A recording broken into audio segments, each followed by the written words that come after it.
Hello, boxing fans. Welcome to KA Sports. It's your boy, Kofi Beti Jr. Today, I'm here with my colleague who will be joining us very soon. And what a nice show. We've watched Olympians prepare here in Germany, preparing for the Olympic Games. That's coming on like in the next month. Let me bring on the co-host to do this with me. Man, welcome. Thank you. Hi, KA Sports boxing fans. As Kofi said, we are in Germany, specifically Saarland Sports Campus, where there are a few countries here preparing for the Olympics, Games, correct, which will take place in France. Yeah. I mean, Opoku, I mean, guys. I know you guys have been watching us for a couple of times. Usually, he does his thing, the African boxing of Max, and I do my Monday boxing madness. But today we're here together. We want to. We came to watch the guys prepare for the games. And I mean, what has been your impression about how the preparations have gone so far? The level of competition and athleticism is amazing, and for some people, this may be their last chance to be noticed by the world as actual boxers. So you can tell that they are putting their all into it, even though it's mostly it's training, sparring.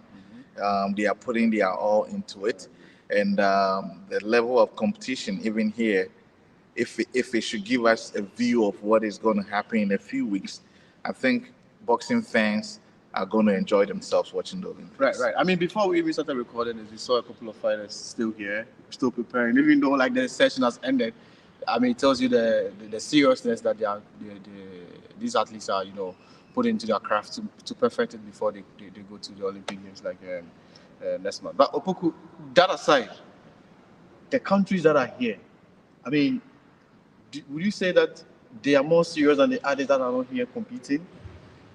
I think because see, a lot of countries have qualified. Let's be honest. Like even let's just take boxing for example. A lot of countries have qualified. Even from the Dakar, there were a couple of African countries that have qualified, and I was expecting to see at least a couple of them here. Shout out to Nigeria because I saw that. I think that's the only African team that I have seen so far.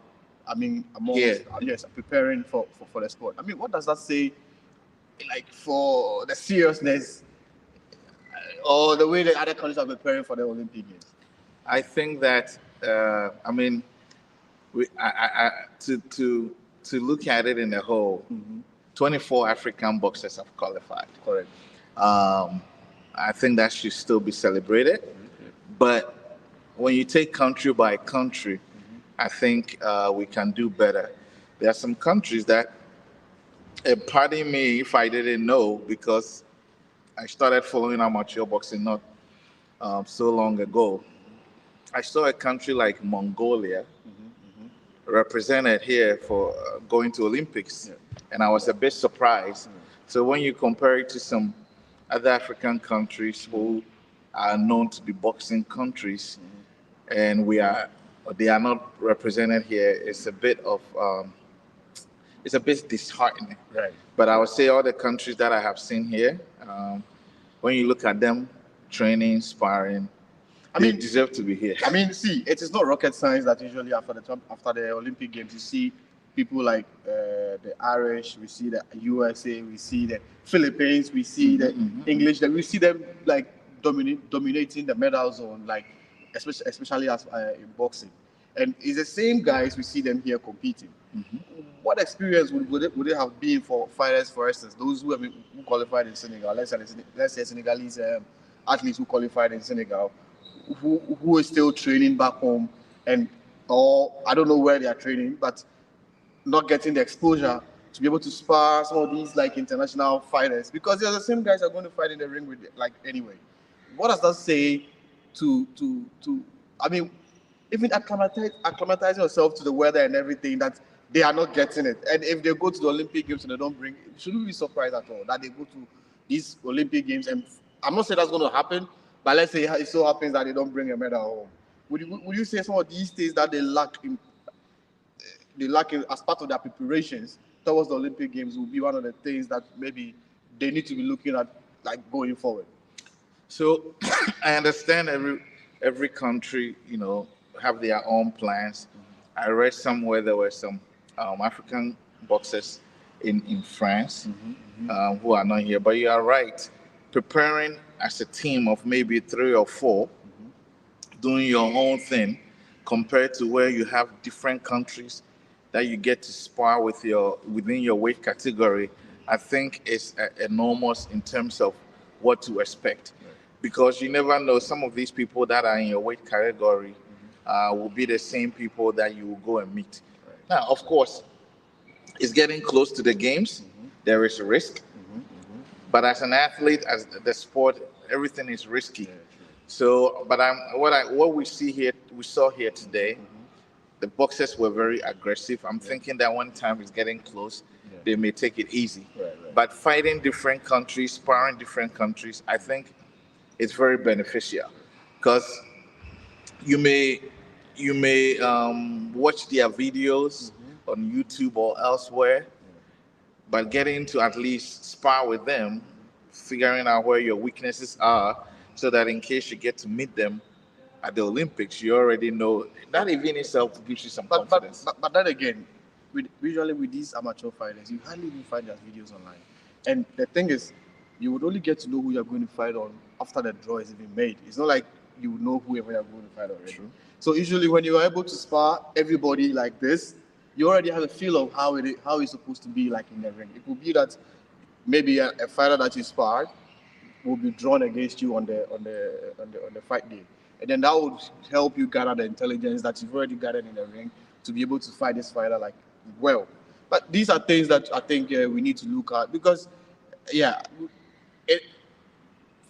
let's say 2000 and the last Olympics 2020, Africa had only one medalist in the name of Techi, and it's from Ghana, a bronze medal, and preparations for other African countries. How has it been like? It's always like we preparing our little spaces and then not opening ourselves up to the fact that there are a lot of competitions happening elsewhere that these our fighters need to take opportunity, like to be able to acclimatize themselves again with the weather.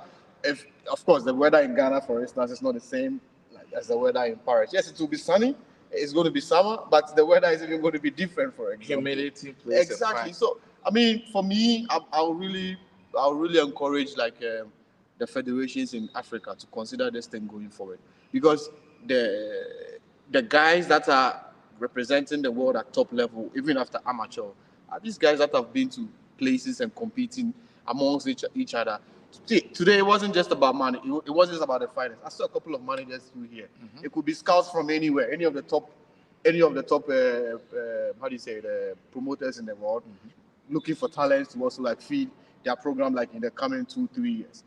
And I also think that sparring somebody who has a similar mindset as you is different from someone who is not going to the Olympics, because it's a high level kind of thing. They are gimmicks, they are games, they want to play, they are things. So you have their mindset, they have similar mindset. Yes. It's a different kind of sparring when you are sparring someone who is not at the same level.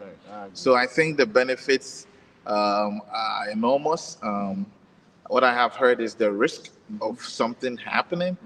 Unfortunately, it's part of the sport. It can happen anywhere. But we are, today is the 13th or what? We are several weeks away from the event. So I think it wouldn't have hurt. But let's come back to your initial question about Africa, how Africa did. I mean, 24 boxers for a whole continent. Definitely, there's room for improvement. Because when you hear other countries qualifying 6, 7, 8, and the whole continent qualifying 24, we have to sit down and wonder why. These are hard conversations that we don't want to have sometimes. True. But we can do it out of 32 countries, case by case studies, one country by one country. If someone took Ghana, for example, and they looked at our performance within the last couple of Olympics, I'm pretty sure we'll come to where the problem is, or at least identify where we can improve in. These boxes that we took or did that qualify or that were able to make it to the qualifiers, what were their strengths? What were their weaknesses? How were they chosen? Um, I know how some other competitive countries choose their boxes. Definitely not how I know Ghana does it. No. The competition is stiff. I know some people that are going to the Olympics that if they have to, they want to still compete at the amateur level. Even if they win a gold medal, they still have to go compete for their place. To able to hold the weight category in the team. Right. So I think we can do better. Sure. I think in terms of qualifications, like you said, some other countries, the method of the formula ensures that they get the best to represent the country. Yes. For some African countries, let me speak from the Ghana perspective because that's what I understand. It's more of a favoritism. Who knows who, and then who the coaches like. Some of these things go into why we don't represent. That's why sometimes when the fighters go and then nothing happens or they are not able to get to the top, you see them come online and come speak their mind to the coaches and other things. So I think the way the qualification goes or the individual championships that should guarantee fighters to go to the Olympic Games or guarantee them to go and qualify for to go and compete for the qualification slot for the Olympic Games. I think we should be very stern and firm on it. So that, like for instance, Amwaku will not qualify, and then they will say that because the coach likes Kofi, so Kofi should go. Something like this. It shouldn't happen. And we have even seen when they actually compete for the sport. Yes. In the ring, the kind of things we do to teams. Yeah, thanks to KS, and then we act surprised. We are able to see some of the videos that's happening like behind the scenes. Or usually, I think the last individual championship, we were there to stream it. So I was shocked when a champion was declared in the ring, and then when it was time for them to prepare the team to go compete in the Dakar, the guy was dropped. And then we expect miracles to happen. Yeah, I mean, some of these things, it is not for anything that we have the individual championships where the guys go there to go compete, to go, I'll say, like, justify your inclusion why you should be part of the team. But if somebody goes there and then justifies the reason why he needs to be there, I think the protocols should be put aside and let the guy follow through and then go compete. Because, like in the case of Samuel Techi, because he was about to be dropped, if they had not allowed him to go compete and follow through with it, then Africa wouldn't have won the medal that we won like 4 years ago, for example. So we need to really take these things like into consideration and let the best represent their continent. That way we'll be able to get like a lot of slots. A lot of slots, because in my mind I'm thinking if the best person wins the individual championship, he stands a higher chance of go competing for the qualifications or the qualifiers, and he might maybe win. But then if we put in the favorite person and he doesn't go, because we never know what's going to happen. And then I mean also, if we are not doing very well, if 24 spots are allocated for Africa, how do you go ask for more spots if you go and you don't perform? You don't perform.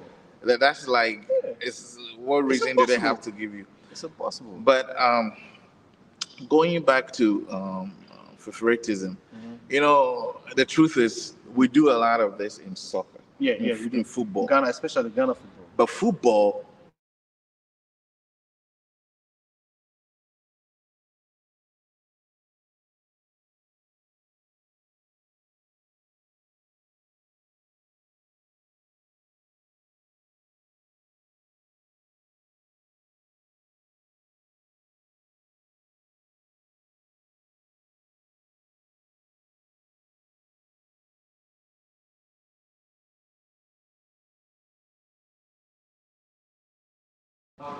the guys that have earned the sport to go for the qualifiers go. Now let me put that side to us. Let's put that bit aside. Now let's talk about officials that joined the team to go, because today I was perplexed with the amount of officials around a certain team. let me just use or the staff. Yeah, the staff. Let me just use the because I got opportunity to see the US team. Can you imagine that they have like more officials than the team itself? They had 8 athletes, and then they had 10 officials, and the 10 officials have. When you say officials, you're talking about refs and judges, staff. No, okay, so 10 staff, correct? Thank you. And they had 10 staff, and they had 8 athletes, and this includes like everybody and anything that the boxers need to be able to get to the top or the top form to be able to go compete at the Olympics. I'm talking about they have their coaches, they have a physio, they have a doctor, and they have like a psychologist on the team, I think. Nutritionist. A nutritionist on the team, right?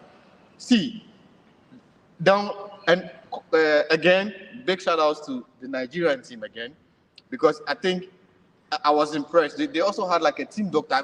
The reason I'm happy about this is because we went to an Olympic Games and we didn't have a doctor on the team, and something. When you say we, who are you referring to? I'm talking about we Ghanaians. Yeah. So Ghana went to the Olympic Games, and then we didn't have a doctor on the team that year, and I think Kwame had an injury, and because of that he couldn't continue. And then we had only Samoteshi go forward to go compete, and then he was able to get a medal. Kwame had to drop out because he got injured, and not because he was not fit, because he won the fight, the qualifier, and then he had to go compete for the medal as well. And because we didn't have a doctor who could take care of him, he was declared unfit because he was injured. I mean, what does this say for African staff, the staff around the team, when as far as like this kind of competitions are concerned? So again, when we don't consider several factors, and then we show up in the ring and then expect to win, it's almost like it's insanity. If you don't have a doctor, and there are different things a doctor can do to get an athlete in. Yesterday I heard from one of the teams that someone, and I wouldn't advise this, but someone had a broken finger, and he was able to compete through all the way to the finals. And you wouldn't know, and it takes somebody like a team doctor to know the kind of legal things to do to keep an athlete in. So, and sometimes it's even minor things, but because you don't know how bad it is, there's no knowledge, then you take the athlete out, and then they are not able to compete. But it's not like we don't have some of these specialties in Ghana. So it baffles me. I'm pretty sure there's a nutritionist who may want to even contribute their time to help the team for free. I'm sure there's a physio, because working with the national team itself is pride. Yeah, it's like a service, like a national service. So they are qualified people, doctors, nurses, physios, nutritionists, people that would want to be part of the team and service the team. So it kind of baffles me why we don't take advantage of that. Not every doctor on any team is on a salary. Not every nutritionist is on a salary. Sometimes it's just the pride. I think we can do it, Kofi. Even if it's 2 boxes, I think we can have a team around them. And then I know cost, especially when it comes to travel, is a big problem in Ghana and some African countries. But if the doctors, the nutritionists, the physio have kept them in shape before the qualifiers or before the Olympics, and they can't even take the whole team, that's still good. So these are little things. Sometimes when I see it, I wonder. So there is no doctor that wants to volunteer in the whole of Ghana. There is no doctor that wants to volunteer their time for free to help the national team. There is no nutritionist. There is no one to serve as, team manager. And I say this because I have seen firsthand our team travel. So I know what I'm talking about. Right. So it baffles me. Yeah. But I feel like, and Kofi, if you want to be real, some of but these things go into the professional aspect. There are little things that we don't think about. yeah, true. But then again, would even the team itself be receptive of it? Because even within themselves as trainers, some of them don't even want others to even join the team, for example. And so it's too many things, factors, little, like here and there, that some of them you just don't, you just wonder if they even want like the best for the athletes, for example. Because sometimes I go like, okay, you're going to compete. There are a couple of tools you need to be able to compete, right? Okay, now you go there half fit, or you go there with 50% of the tools, and somebody is coming into the game with like 100% of everything. I mean, how do you expect like this? Well, miracles do happen. I guess it has happened, but it won't continue to happen year after year. Yeah, I think one thing that I can recommend for Africa or in our space, because maybe, like you said, traveling will be a problem, but it may be an opportunity where African countries can compete amongst each other, right? Because see, in the European space, sometimes, not every time that they go to America to go compete, for example, or they go to Canada, it doesn't usually happen. Some of the countries have like the financial strength, so it's easy for them to be able to, move there. And usually the funny thing is, if I see USA there, somewhere I'll see England, I'll see Ireland, and I'll see like Canada there, because somehow they are looking for the best for their athletes. Now let's talk about us. If it can't be, or if it's not possible, I think within ourselves we can be able to organize some tournaments that will bring. Even Nigeria is a good team. Nigeria and Ghana. Yeah, we put them together, or maybe we can center it in the middle of West Africa somewhere where everybody can transport themselves to via car and then compete.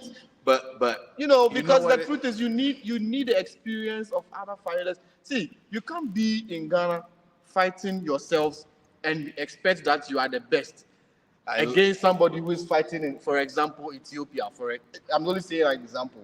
You need to fight an Ethiopian, get the experience of the Namibian to see whether like you are really who you say you are before you step out there to go compete like against the Dutchman or against the Englishman somewhere for it. So we need to find a way where we can group ourselves somewhere and give ourselves that kind of sparring. And there is some psych in sometimes even traveling to go compete.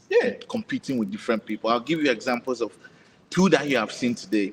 You saw one boxer who didn't qualify for the Nigerian team who is here. I did.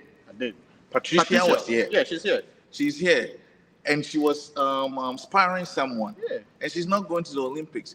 But there is something about just sparring. And you saw another country who brought some of their B teams here to come spar. To come spar against the guys that have qualified for the Olympics. So there is some, it tells you that there is some logic, there's some reason, some psych about just getting on the road, competing with other people that are not in your country.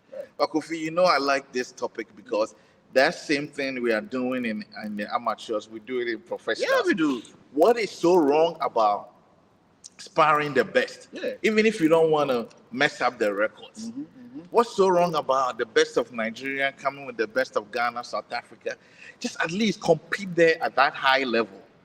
I just don't understand. Somebody needs to tell me what is so wrong. If we are worried about records, it's sparring. They don't go on records. It doesn't go on records. So if you don't spar the best and you show up miraculously at the Olympics and you meet somebody from Cuba, what do you think is going to happen? Yes, you might be an Olympian, but that's where it ends. You're not a winner.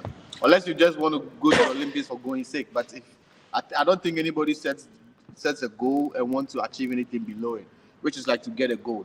I mean, or become a medalist for it could be anything. So if your goal is to be able to go for these games and come home with a medal, I think the way and then the mannerism that we approach all these things should change. And that way, I think we'll be able to, change or break that.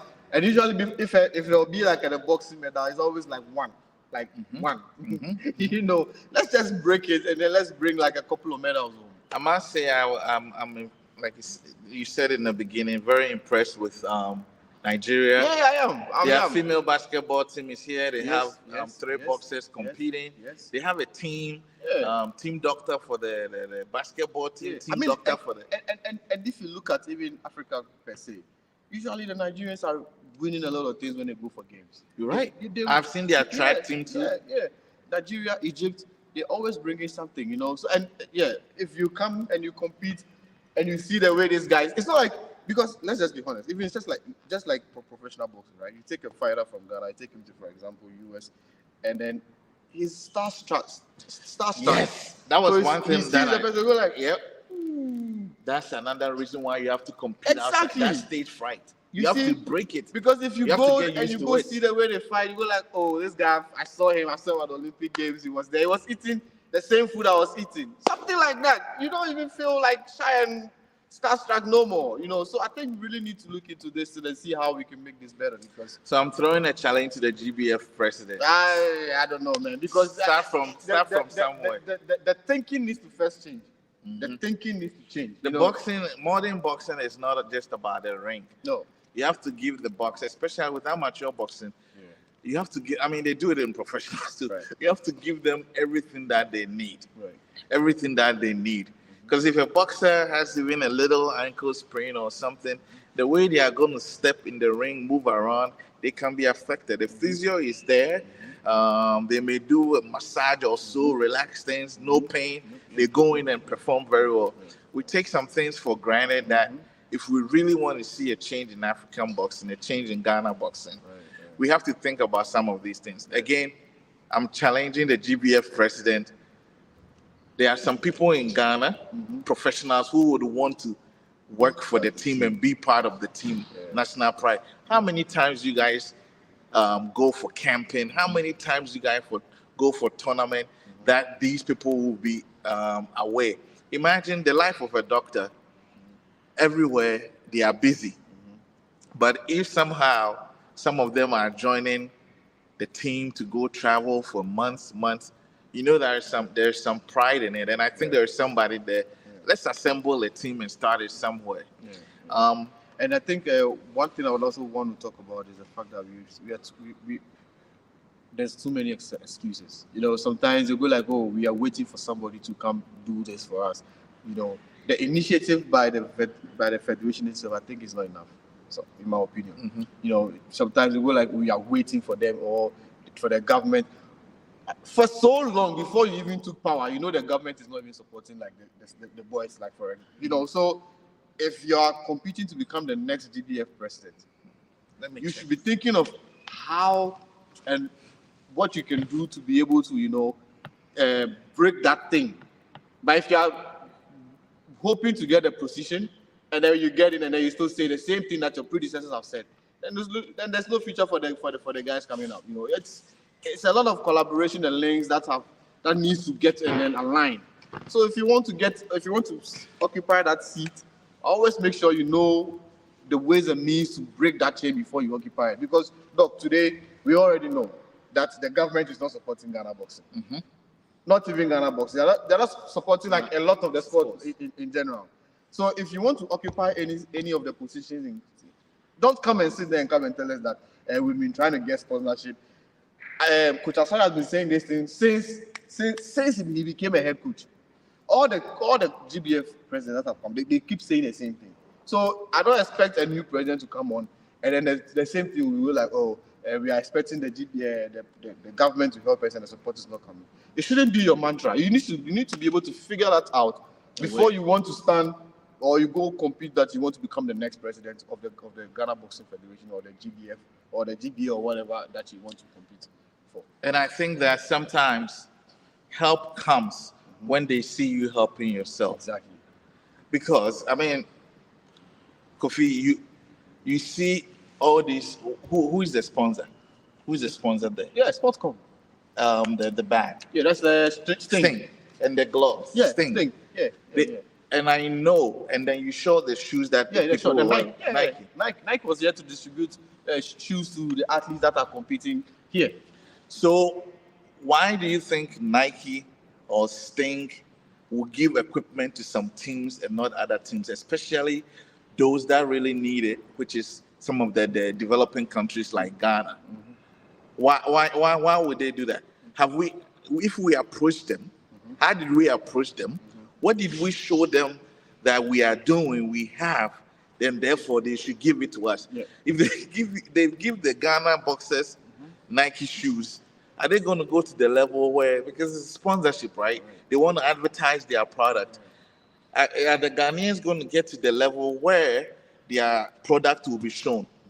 They don't have a reason to, because we haven't shown in the past that we always go to the medal stage or the big stage for them to show their product. So when I say we should have a reason to give sponsors to come on board, it's about the quality of the boxing that we are doing. That is our training, the boxers.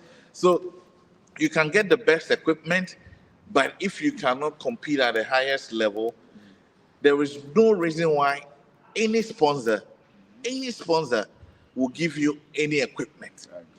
Equipment will be half of our problems. And then why wouldn't, let's say, South African Airways or Ethiopia, why would the Ethiopia Airlines give the Ghana team a discount or to travel to another country to compete? Why not? If the Ghanaian team gets in, there's this two-time Olympian, one-time Olympian, this guy who's a former world champion, they have a reason to. You have a name out there, so they want to be part of you. Exactly. If we are not getting there, we shouldn't expect the help to come. The same thing happens within the professional boxing space. We don't get sponsors, and then we cry about it, but the quality of boxing is bad. Yeah, it's bad. So we got to start somewhere, and the help will come. Kofi, I think the problem is we have not figured out the problem. The problem, I don't think, is people not coming on board or government not coming. Why would the government put so much money in football about not boxing? When you think about boxing has done more, right? Yeah. But it puts they always will qualify for something. Even if they go in first round, they are out. They will still put the name Ghana out there in African Cup of Nations, and in the recent times, even some World Cup. So it's about putting Ghana out there. That's what's going to bring people on board. And the way, especially in boxing, the way you put Ghana out there is you have to win, you have to compete to go up. That is like a non-negotiable thing. Because once you get it, they always want to see you at the top. Yes. Yeah. And that way they will be motivated to also like keep the sponsors and keep things coming. We all remember when Techi won and he came to Ghana. Everybody was coming. Why? Because he won a bronze. Something. So imagine if 3 or 4 people have won something. Yeah. That could even change the face of Ghana amateur boxing in total. But Kofi, before we go, I want us to talk some politics in boxing. Yeah. For those that don't know, I'll just give you a background a little bit. And I feel like we need to be educated on this. Before recent times, everybody knew about the International Boxing Association or the IBA. Right? Yeah. They essentially run the lead up to preparation and qualification for the Olympics. Correct. In recent times, the IOC, or International Olympic Committee, says IBA is corrupt. I'm not going to list all the problems that they said is wrong with IBA, but it's been there. So to cut it short, they don't want IBA to be associated with the Olympics. Okay, they don't want the IBA to be associated with the Olympics. And then a new organization was formed called the World Boxing, led by the US and other European countries. And they are hoping that they will be the organization that the IOC associate with in terms of having countries or federation go through to qualify for the Olympics. As it stands now, boxing is not on the table for the LA Olympics in 2028, okay? And these last qualifications, the IOC organized it themselves. IBA was not involved. World Boxing was just formed recently. So the question is, where should African federations be? Now, African federations are enjoying a lot of benefits from being associated with IBA. Correct. IBA supports African federations. Very well. And then you have this new organization who wants federations to join them, but we don't know if they are going to support the federations like IBA is doing.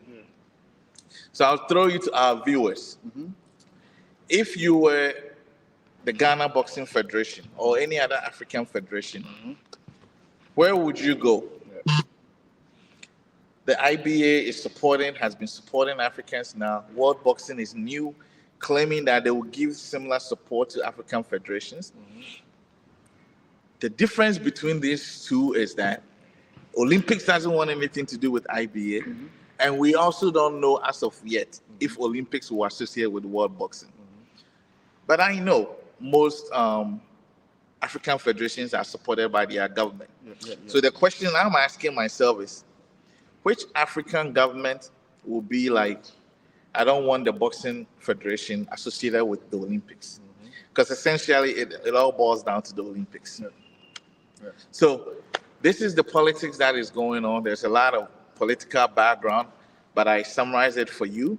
I think the World Boxing is really, if you look at their programs and the things that or the steps that they are taking now, you can just have a strong feeling that something's about to happen.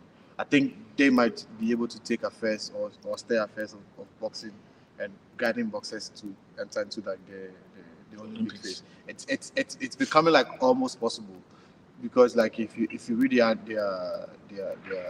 newsletters coming out, and then if you follow the way Boris, because that's the president, is handling the transparency of world boxing, because that's one of the reason why IBA has been taken off is more of the transparency, and then also because of financial fraud and a lot of corruption officials. Yeah, these are things that the world boxing is trying to solve by trying to make everything transparent. Recently, I saw them advertise that even if you want to become like official, they are making it very transparent, where you can apply, and then they go through like the process, and then they can let you know if whether you qualify, and if you don't, they have a program that will I'll say like enable you to enroll on, and then go through some sort of training to become like an official, a qualified official. And these are some of the things that they're trying to make very transparent, because see, IBA, it was so close.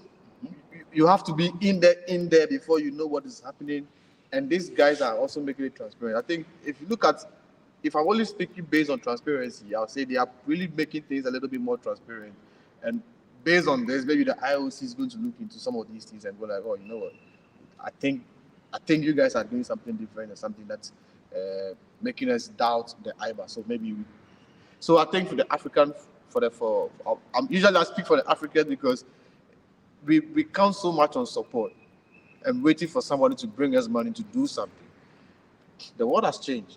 You know, we need to position ourselves to be able to benefit from something. Where we also don't get used as pawns in the game. Exactly. When there is this bigger political fight going on.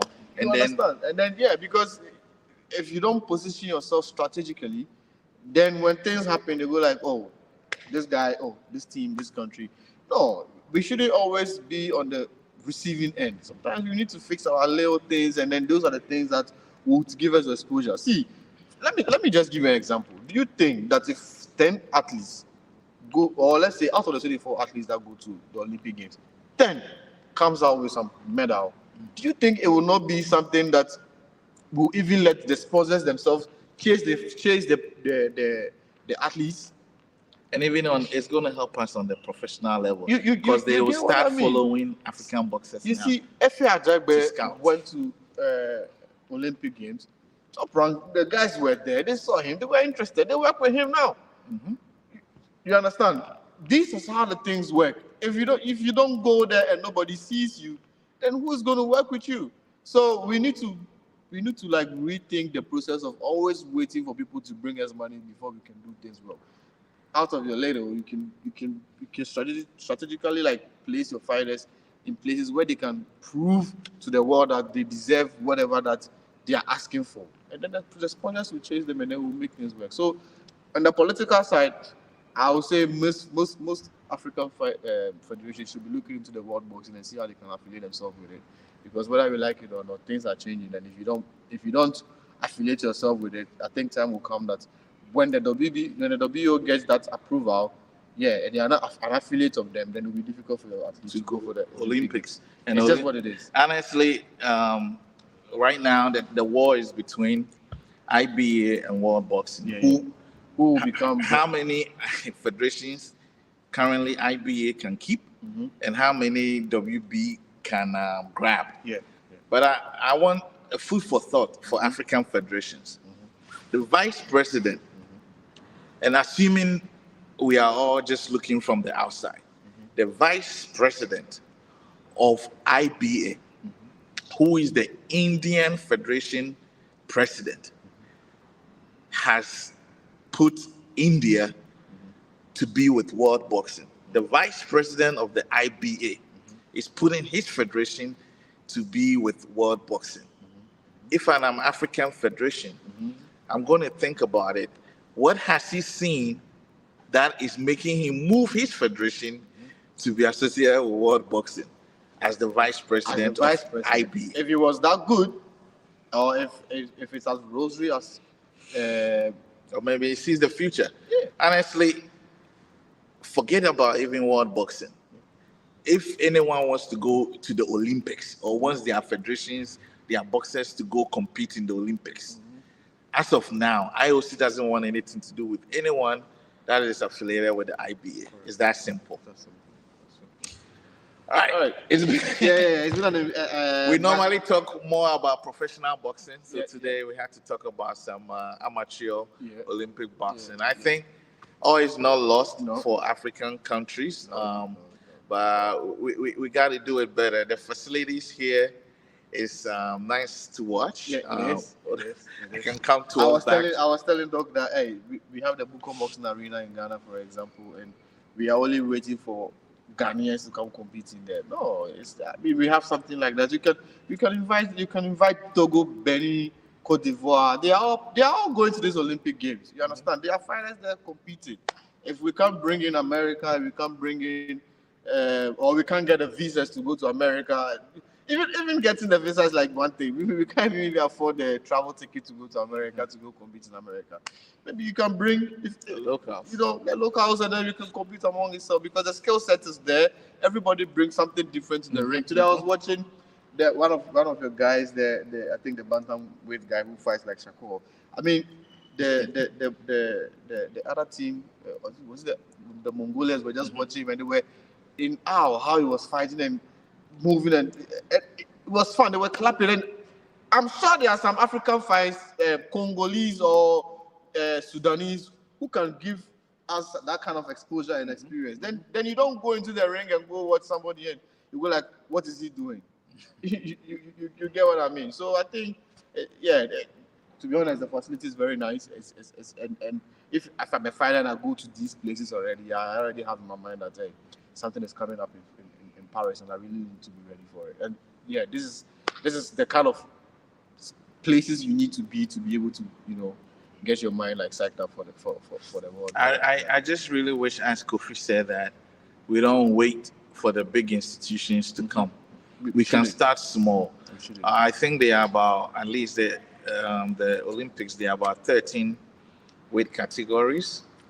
If we have 13, if we don't have 13, or we even have 6 boxers, and we actually do what we need to do with them, that they are actually competitive athletes or boxers, I'm sure the help will come where we don't have to go and beg and for decades say we are waiting for this, we are waiting for this.